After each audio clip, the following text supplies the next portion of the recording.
pessoal, obrigado a todos que nos acompanham. Mais um episódio aqui do nosso Agro Mais, sempre lembrando nosso objetivo de trazer para cá sempre algum tema relevante, trazer algum convidado especialista do mercado que possa nos provocar a querer conhecer mais sobre o tema.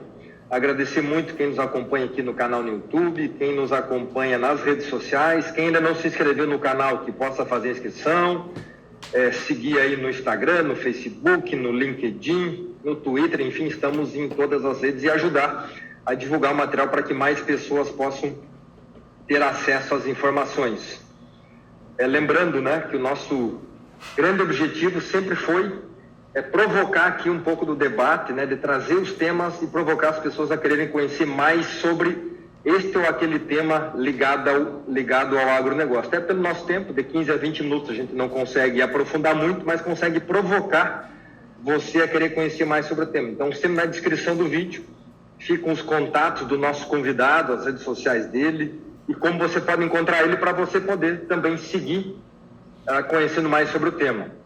O nosso tema de hoje é os investimentos e o agronegócio. O nosso convidado é um conhecido, um amigo de longa data, o Dr. Thiago Dalla Corte, ele que é sócio e head de renda variável e commodities na Marco XP, assessor de investimentos na Marco XP, doutor e mestre pela UPF em Economia, Espaço e Sociedade, especialista em gestão de riscos e tomada de decisões pela Universidade de Chicago, MBA em Gestão Estratégica do Agronegócio pela FGV e bacharel em Economia pela UPF. Já deu para ver que estuda muito, né? E aqui é o resumo do resumo do resumo. Obrigado, Thiago, por estar com a gente, por contribuir, né, trazendo esse conhecimento. E para começar, né, se puder trazer um pouco como é que você chegou nessa área, como é que você parou, de onde é que vem esse gosto pelos investimentos? Seja bem-vindo. Gabriel, grande prazer rever o amigo depois de todo esse tempo. Realmente fazem alguns anos aqui, e como o amigo disse, o tempo só fez bem para todos nós. Gabriel, eu comecei a entrar nessa área de investimentos justamente porque no tempo da adolescência eu gostava muito de jogos. E como um jogador que gosta de vencer, enfim, de ser competitivo, a gente sempre vem desenhando estratégias, essas estratégias envolvem tomada de decisão. Aí, nesses modelos de tomada de decisões, eu fui me aproximando muito das bases que norteiam as ciências econômicas, e aí entrar para o lado de economia e depois dentro da economia do mercado financeiro foi algo que foi acontecendo naturalmente. Então, gosto muito de economia, gosto muito de mercado financeiro, gosto muito de desenhar estratégias dessa parte de gestão de riscos e tomada de decisão. É onde a gente consegue contribuir mais hoje no escritório, na Marco, para os nossos investidores. Em termos de número, Gabriel, hoje nós temos em custódia 2,2 bilhões de reais e muitas das orientações, então, que chegam hoje para os assessores e para os clientes na ponta, passam por nós aqui. E o amigo, quando sugeriu o tema investimentos e agronegócio, eu acho que nós não poderíamos ser mais felizes de falarmos sobre esse tema exatamente nesse momento, porque as oportunidades, elas são muitas. Legal, né? E eu atuo, né, já há muito tempo dentro do agronegócio e concordo com você que temos muitas oportunidades. Eu de investimento conheço muito pouco, né? Por isso chamamos o especialista para cá. E já que você tocou nesse assunto, como é que está essa relação investimentos e agronegócio? O que dá para dizer, óbvio, não só do momento atual, mas onde é que esses dois temas se cruzam na história, hein? Certo. Gabriel, assim, é claro que quando a gente fala em estratégias de investimento, leitura de mercado e modelos, existem vários no mercado e de maneira alguma, né, eu tenho a pretensão de trazer nem para o amigo e nem para o colega ouvinte, amigo ouvinte que está nos acompanhando aqui, nas redes, que o nosso modelo, ele é o melhor. Não, a gente não tem essa pretensão. Ele é um modelo que a gente utiliza porque, no meu ponto de vista, ele traz resultado e nos permite fazer ter um entendimento do mercado no momento da tomada de decisão, que me permite entrar no momento onde o risco dele é mais baixo, ele é menor do que o potencial de retorno que nós temos pela frente. Então, basicamente, nós ficamos caçando essas oportunidades, criando cenários e surfando tendências. Como é que a gente bola isso, assim?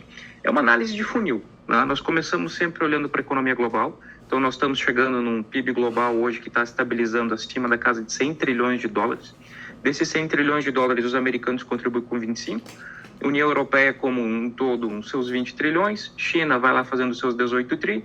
E já ajustando em paridade de poder de compra, enfim, já dá para botar uma Índia já na frente de economia japonesa e alemã, com mais ou menos 5, 6 trilhões de dólares. E aí a ideia é a seguinte, é tentar entender se no mundo nós vamos criar ou destruir valor nos próximos anos, como é que a economia global vai crescer nos próximos 6 meses, 1 ano, 2 anos, 5 anos, 10 anos, e como é que o Brasil se encaixa dentro desse cenário de crescimento. E a resposta óbvia para tudo isso é o agronegócio.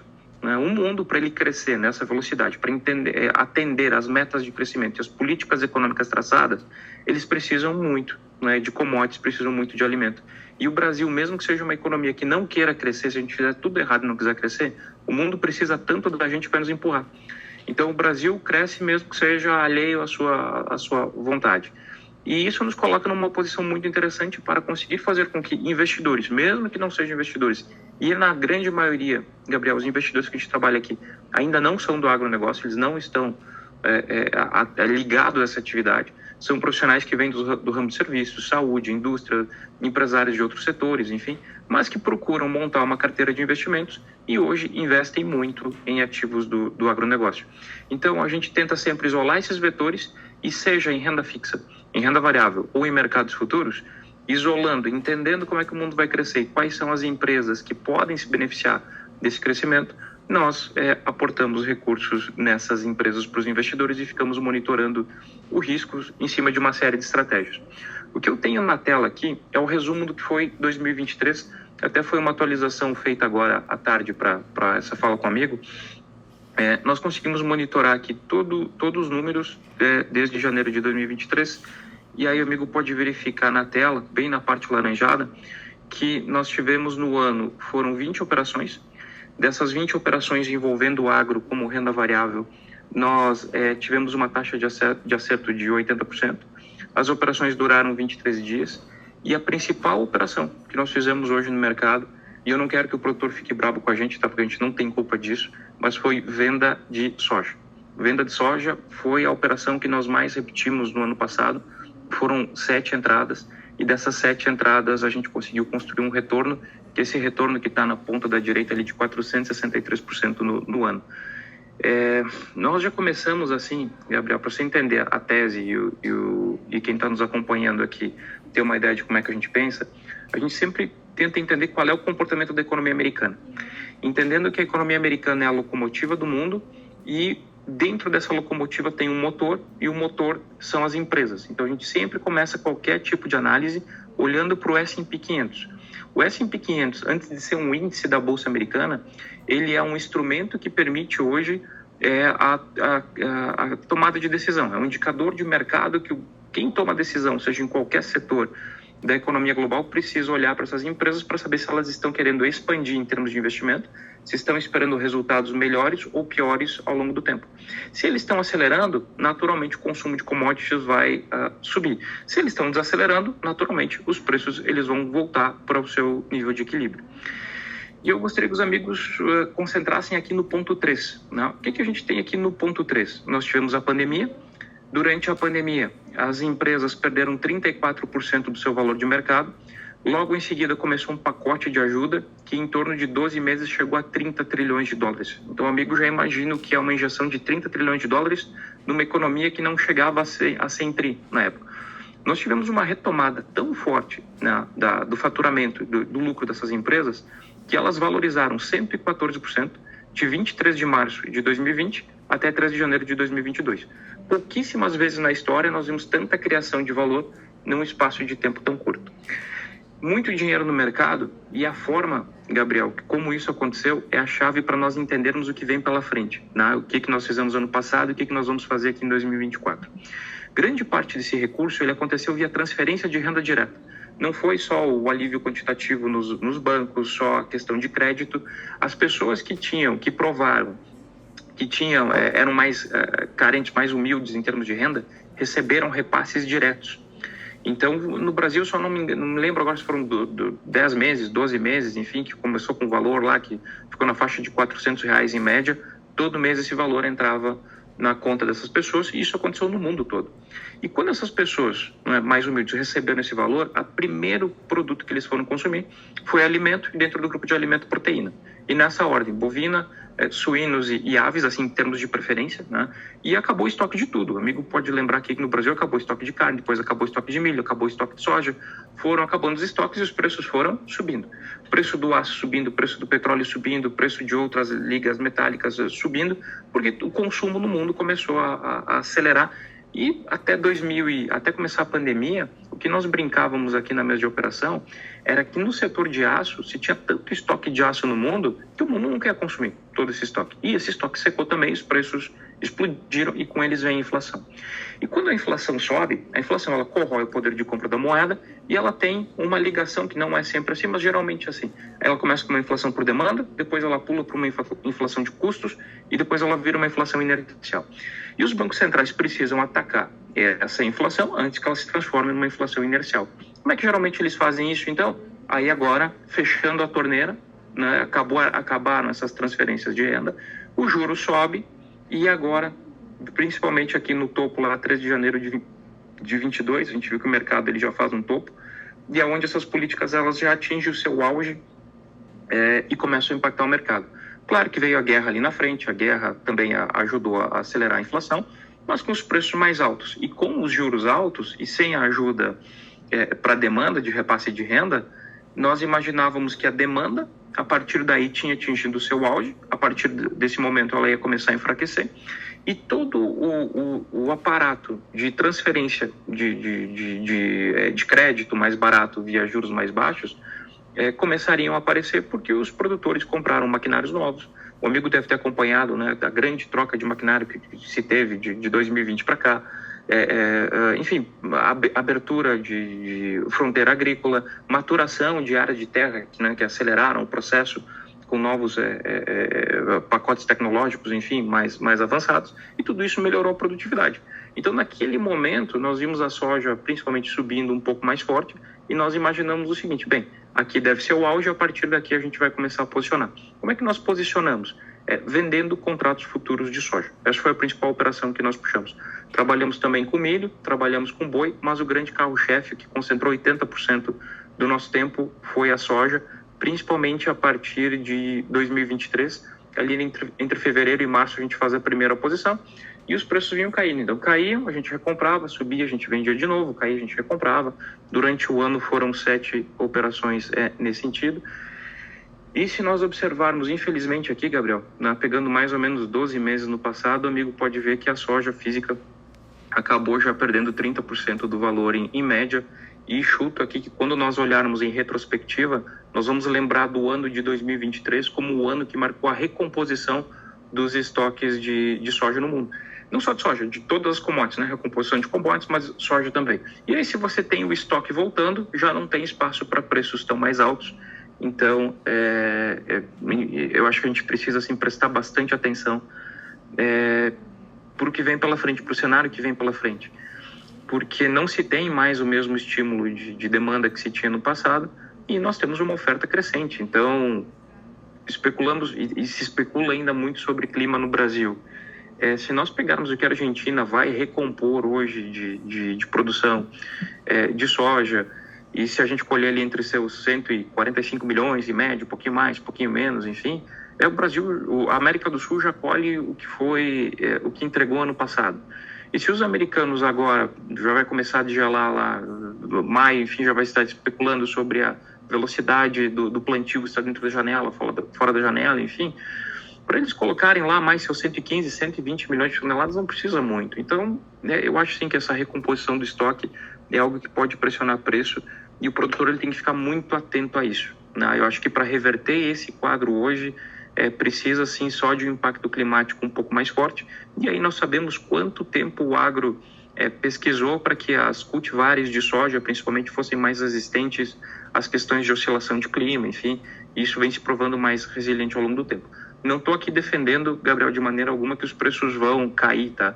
Mas essa janela é uma janela e uma possibilidade real, e a gente não pode ficar no mundo da fantasia, tá? A gente tem que enfrentar esses desafios, e o mercado financeiro nos oferecem ferramentas, então, para proteger isso, e quem não está no agro, ou quem não tem esse problema, pode participar disso através desses contratos, né, futuros.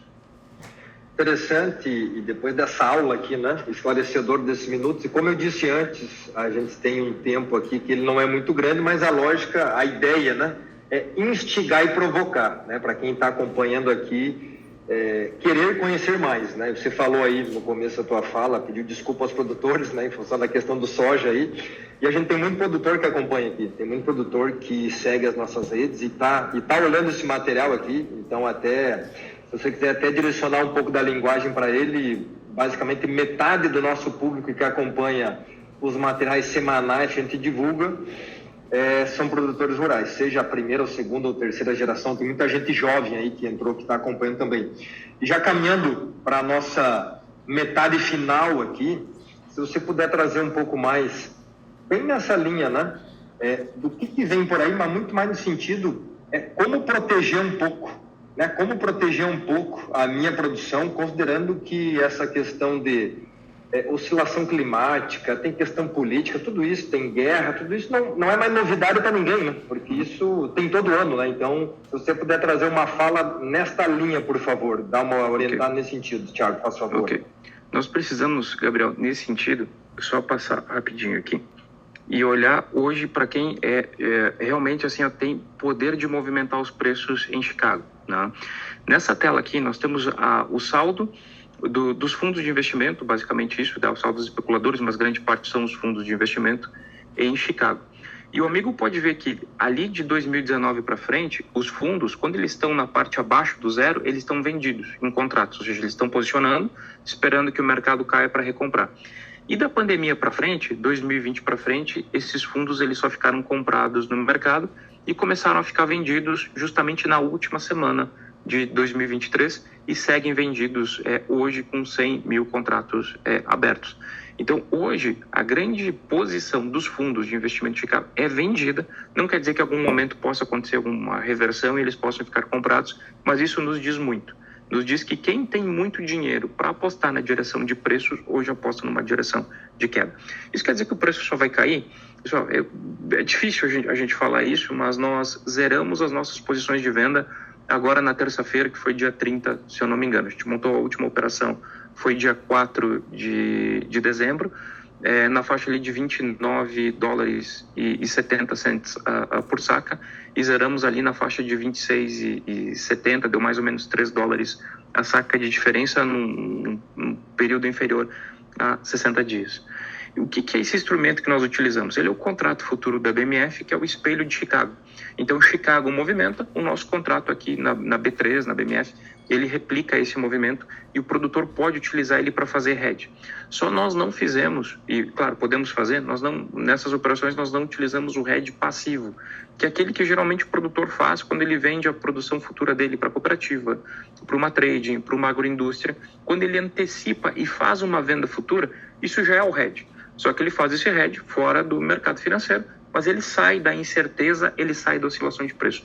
Nós usamos o mercado futuro porque muitas vezes nós montamos a posição, aí o mercado anda a nosso favor, a gente acha que já está num preço justo, a gente desmonta, espera o mercado subir, monta de novo, ou seja, a gente vai fazendo várias intervenções com uma série de indicadores que nós temos à nossa posição.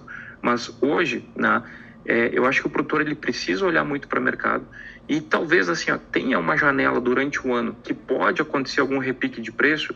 Se esse repique de preço acontecer, a pergunta que nós temos que fazer está acontecendo uma mudança estrutural ou pontual no mercado? Aquilo que aconteceu com o trigo, Gabriel, o amigo sabe que o trigo é uma cultura muito difícil, né, de se ganhar dinheiro. Aconteceu a guerra na Ucrânia, o preço do trigo explodiu, e quando o preço do trigo explodiu, o produtor que colheu bem com preço bom, muitos não venderam, esperando que o preço fosse subir. Só que a pergunta sempre foi uma mudança pontual, a Ucrânia fica fora do mercado, ou estruturalmente ela e Rússia estariam fora do mercado de maneira permanente? E foi uma questão pontual, o mercado foi normalizando e os preços corrigiram. A pandemia e a soja explodindo acima de 150, 160, 180, 200, foi uma questão pontual por causa da pandemia. E isso vai corrigir e nós vamos voltar para os preços históricos. Historicamente, é o que acontece, a não ser que aconteça uma nova pandemia, uma nova guerra, enfim, algum outro evento que mude o curso, mas dentro da normalidade, a gente vai tender a buscar a média histórica com o seu crescimento médio. Então, o mercado financeiro ele oferece uma série de ferramentas para quem quer se proteger, mas também para quem quer investir. E eu acho que o cenário de curto prazo, ele é um pouco diferente, porque é um cenário de correção, um cenário de acomodação, é um cenário onde esses juros altos eles estão funcionando como um freio de consumo para o mundo, mas esses juros altos eles não vieram para ficar. Eles também são um ponto fora da curva. Os formuladores de política econômica, eles têm como grande preocupação juros baixos para acelerar a atividade econômica, o investimento, o emprego e o consumo. E essa aqui, Gabriel, eu acho que é o slide que... esse aqui é o slide que eu acho que reflete a oportunidade que a nossa geração tem de fazer investimentos via mercado financeiro no agronegócio, que é uma maneira mais fácil de investir. Claro, você pode investir diretamente, né, de várias maneiras, mas através do mercado financeiro, essa janela aqui mostra que até 2030 nós vamos ter mais 1,5 bilhões de pessoas que vão entrar na classe média global. E quando essas pessoas vão entrar na classe média global, elas vão consumir uma série de produtos que elas não consomem hoje. E a pandemia, no meu ponto de vista, já nos deu a dica do que essas pessoas vão querer consumir. Elas vão querer consumir comida e primeiro proteína, e na ordem, bovinos, suínos, frangos, depois açúcar e derivados e leite e derivados. Então, esses setores me chamam a atenção. Setores ligados à proteína, aos grãos, enfim, né, toda a cadeia, me chamam muito a atenção. E aqui na Bolsa Brasileira nós temos boas empresas que têm no seu capital social, enfim, quando você vai olhar ali o seu patrimônio, tem áreas de terra que são áreas de terra plana, que estão com boa posição solar, que permitem mecanização, que já tem pacotes tecnológicos adaptados e principalmente que tem disponibilidade hídrica. E isso ao longo do tempo vale ouro. Então nós temos empresas que estão cotando hoje a preços descontados que oferecem isso. Nós temos grandes empresas globais de alimento, inclusive, né, a maior é nossa, uma das maiores empresas de proteína do mundo, frigoríficos no mundo estão aqui conosco. Nós temos empresas que trabalham, né, na questão logística, e à medida que o agronegócio vai crescendo, essa questão logística é muito importante, pode oferecer bons retornos. Nós temos empresas que trabalham financiando toda essa expansão, isso tudo é muito interessante. E na parte do açúcar também, então o Brasil é uma cadeia muito, muito sólida. E dá para o investidor participar disso, ele pode participar desse movimento através de renda fixa, através de renda variável ou de contratos futuros. Então dá para compor hoje carteiras de investimento e ter produtos de investimentos alocados de acordo com o perfil de cada investidor. Então se o agronegócio está nos oferecendo um boom de crescimento até 2030 e que esse número seja 10% menor, 10% maior, 15% maior, 15% menor, não tem hoje setor no mundo que apresente tanto potencial de investimentos, tanto potencial de retorno à frente, com uma tendência tão clara quanto a do agro. Por isso que ele acaba sendo o ativo hoje que mais chama a atenção nosso aqui, quando a gente vai fazer algum tipo de alocação para colocar os investidores no mercado, Gabriel. Show de bola, obrigado aí, Thiago, né? O Thiago Dalla Corte, que é o nosso convidado de hoje aqui, está nos trazendo a temática da relação investimentos e agronegócio, uma verdadeira aula aqui a gente está tendo, né? Muitas oportunidades e, como falamos antes, o grande objetivo é despertar esse interesse. E quem ainda talvez não domina tanto tema, o Thiago trouxe ótimos insights aqui, já anotei algumas coisas aqui para pesquisar mais, inclusive, né? Para poder dar uma olhada e recomendo, né, a todos, na descrição do vídeo aqui e nas redes sociais, tem a rede social, tem os contatos aqui do Thiago, pode seguir ele ali, acompanha, tem muitas dicas legais também para poder conversar com ele. Marca aí ele vai poder fazer uma orientação com certeza para quem tem desejo aí de investir um pouco melhor, né? Ou melhor, como eu tenho dito, de proteger um pouco mais o seu patrimônio, né? De ter um pouco mais de atenção, independente do tamanho, né? Independente do tamanho desse patrimônio, poder dar uma olhada para isso. E interessante a gente olhar para esses momentos que a gente está passando aí, ou que passamos de alguns, né, como pandemia, como essa questão dessa reorganização dos estoques aqui, como ele acabou de trazer a importância do 2023. Eu não tinha me antenado da importância desse ano, né, nessa questão da reorganização mundial aí dos estoques. E para a gente caminhar para o final aqui, vou devolver para você, Thiago, tá? Para você poder deixar uma mensagem final aqui, né? Com conteúdo, enfim, uma mensagem final a quem nos acompanha. Lembrando, né, que temos muitos produtores rurais que acompanham aqui, tem muito estudante ligado aí à agronomia, ligado à economia também, que acaba seguindo, acompanhando aqui. Fica à vontade para mandar a mensagem para eles também, e depois a gente fecha a conta por aqui. Opa, legal, Gabriel. A gente sempre comenta aqui que nós somos completamente responsável pelos resultados das nossas escolhas. Então, nós somos responsáveis por escolher com quem que a gente vai se relacionar e casar, onde é que a gente vai colocar energia para estudar, desenvolver nossas competências e depois colocar essas competências no mercado de trabalho para ter retorno. Então, eu posso escolher se eu quero trabalhar no setor A, B, C, D, E ou F, e eu posso trabalhar a favor das tendências, empreender a favor das tendências e investir a favor das tendências, ou ir contra elas, né? Escolher se eu quero ter uma vida mais fácil ou uma vida mais difícil.